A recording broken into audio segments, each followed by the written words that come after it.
Halo, selamat datang di channel edukasi Yuli Imam Ansori. Selamat menikmati video ini. Assalamualaikum warahmatullahi wabarakatuh. Salam bahagia, salam guru penggerak untuk kita semua.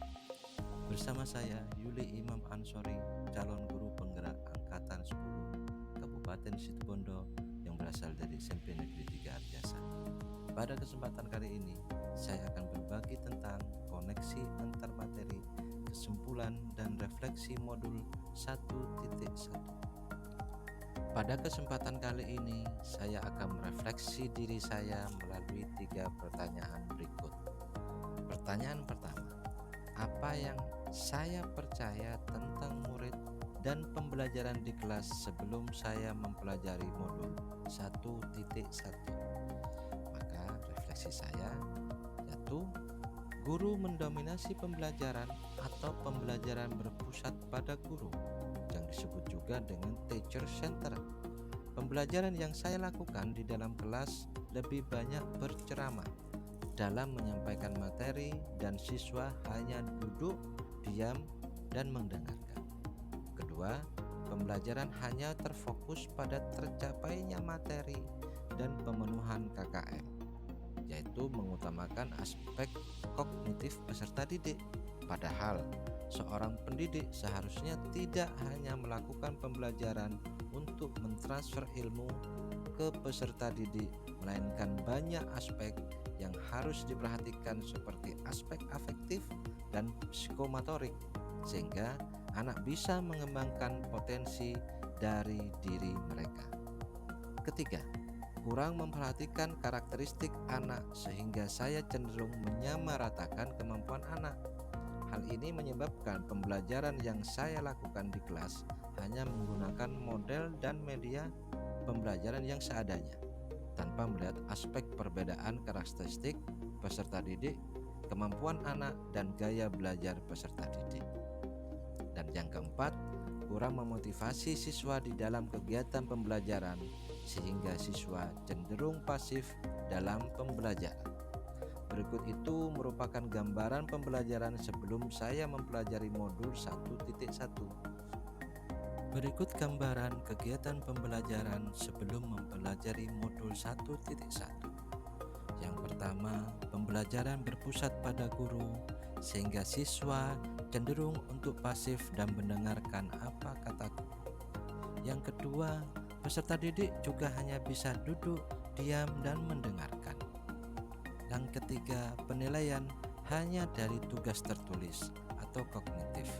Dari ketiga kegiatan pembelajaran berlangsung, maka peserta didik cenderung untuk pasif, membosankan, sehingga anak-anak didik kita tidak termotivasi, lalu kecenderungan untuk pasif. Pertanyaan kedua, apa yang berubah dari pemikiran atau perilaku setelah mempelajari modul ini? Setelah saya mempelajari modul 1.1 yang merubah dari pemikiran atau paradigma berpikir saya, yaitu 1. Merubah dari segi pemikiran bahwa guru bukan satu-satunya sumber belajar untuk peserta didik, sehingga apapun yang ada di sekitar kita menjadi sumber belajar, sehingga anak-anak bebas mencari dan menentukan sumber belajar yang akan digunakan. Tugas guru hanya menuntun dan mengarahkan peserta didik mana yang baik dan mana yang tidak baik. Kedua, pembelajaran berpusat kepada anak dengan melibatkan peserta didik dalam proses pembelajaran sehingga anak akan lebih aktif, tidak hanya duduk, diam, dan mendengarkan materi saja diberikan oleh guru, sehingga peserta didik bisa mengkonstruksi pengetahuan yang dimiliki dan kelas menjadi aktif serta menyenangkan. Yang ketiga, saya akan menghargai karakteristik dan menuntun kodrat mereka, khususnya peserta didik ini, sehingga sesuai dengan kodrat alam dan kodrat zaman. Anak terlahir dengan karakteristik yang berbeda. Setiap individu memiliki keunikan masing-masing, sehingga dengan perbedaan ini akan menjadikan pembelajaran menjadi lebih berwarna. Menjadi tugas saya sebagai seorang pamong untuk menuntun peserta didik sesuai dengan kodratnya. Lalu perubahan apa yang akan saya lakukan setelah mempelajari modul 1.1 ini? Perubahan yang akan saya lakukan selaku pendidik terhadap siswa yaitu satu. Yang pertama, saya akan mengemas pembelajaran secara menarik agar motivasi belajar siswa meningkat.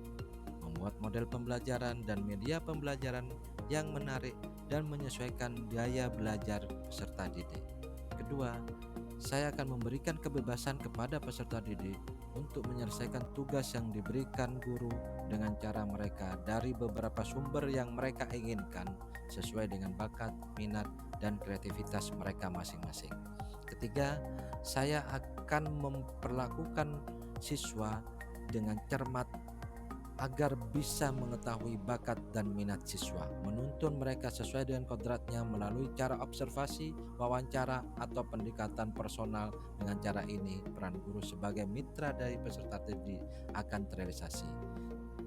Selanjutnya, pertanyaan ketiga, apa yang dapat segera saya terapkan lebih baik agar kelas saya mencerminkan pemikiran Ki Hajar Dewantara? Jawabannya adalah agar dalam proses pembelajaran yang saya lakukan di kelas mencerminkan pemikiran Ki Hajar Dewantara, penerapan yang segera akan saya lakukan diantaranya: 1. Merancang pembelajaran yang interaktif dan menyenangkan dengan melibatkan peserta didik aktif dalam pembelajaran. Selanjutnya untuk nomor 2, menerapkan pembelajaran berbasis kearifan lokal dan budaya setempat. Nomor 3, menerapkan konsep merdeka belajar dan mengintegrasikan setiap pembelajaran dengan pencapaian profil pelajar Pancasila. Konsep merdeka belajar mengajarkan kepada kita bagaimana seorang pendidik dapat memberikan kebebasan kepada peserta didik untuk mengeksplorasi pengetahuannya agar mampu menghasilkan ide-ide kreatif dan inovatif dari diri mereka. Untuk yang keempat, pembelajaran yang mengutamakan aspek budi pekerti, yaitu pembiasaan-pembiasaan baik akan selalu saya teladankan kepada siswa tentang bagaimana cara bersikap untuk menjadi pribadi yang lebih baik dan dewasa. Untuk yang kelima, sebagai seorang pendidik, tidak lagi menuntut melainkan menuntun peserta didik. Dengan menerapkan sistem AMONG, di dalam kelas kita dapat menerapkan sesuai pengajaran dan pendidikan dari Ki Hajar Dewantara. Kita dapat menerapkan pola ASI, asuh, dan asah. Dan yang terakhir atau yang keenam, saya akan menerapkan pembelajaran yang menyesuaikan dengan kodrat alam dan kodrat zaman peserta didik. Menurut Ki Hajar Dewantara, kodrat anak adalah bermain. Oleh karena itu, di dalam pembelajaran saya akan menerapkan pembelajaran yang mengintegrasikan unsur permainan dan dengan menyesuaikan materi yang saya berikan agar pembelajaran menyenangkan. Dengan demikian, dapat disimpulkan kita sebagai seorang pendidik harus segera menerapkan dasar-dasar pemikiran Ki Hajar Dewantara dalam pembelajaran di kelas ataupun di sekolah, diantaranya dengan memegang prinsip yaitu: yang pertama, pendidikan adalah menuntun anak sesuai dengan minat dan bakatnya. Kedua, pendidikan bukan hanya mentransfer ilmu akademis saja, namun perlu penanaman budi pekerti yang baik pada siswa. Lalu yang ketiga, pendidikan sejatinya adalah berhamba pada peserta didik. Begitulah, mari kita selaku pendidik segera merubah pola pikir kita untuk segera menerapkan filosofi Ki Hajar Dewantara. Demikian pemaparan tentang koneksi antar materi pemikiran filosofi Ki Hajar Dewantara. Terima kasih. Wassalamualaikum warahmatullahi wabarakatuh. Salam guru penggerak.